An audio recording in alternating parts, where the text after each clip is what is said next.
कर्पूरगौरं करुणावतारं संसारसारं भुजगेन्द्रहारं सदा वसन्तं हृदयारविन्दे भावं भवानी सहितं नमामि।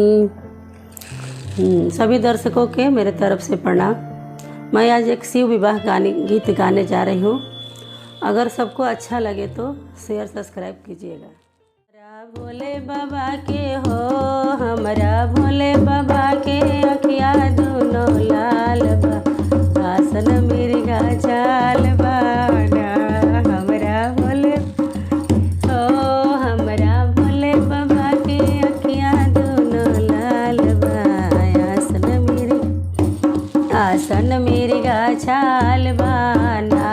गौरा भोले करवा जोरी शिवजी भंगिया खाइल छोड़ी। गौरा भोले करवा शिवजी भंगिया खाइल छोड़ी। हमार भंगिया पीसत हो हमार भंगिया पीसत हथवा दोनों लाल बा, आसन मिर्गा चाल बाना।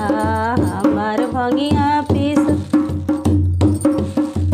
हमार भंगिया पीसत हथवा दोनों लाल बा, आसन मिर्गा चाल बा।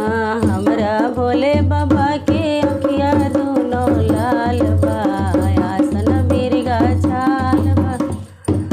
गौरा भोले करवा जोरी शिवजी मड़ई में रहल छोड़ी। गौरा भोले करवा जोरी शिवजी मड़ई में रहल छोड़ी। हमर खरवा काटत हो हमर खरवा काटत हथवा दोनों लाल बा, आसन मिर्गा चाल बान। हमरा भोले बाबा के अखिया दोनों लाल बा, आसन मिर्गा चाल। हमरा भोले बाबा के अखिया दोनों लाल बा, आसन मिर्गा चाल।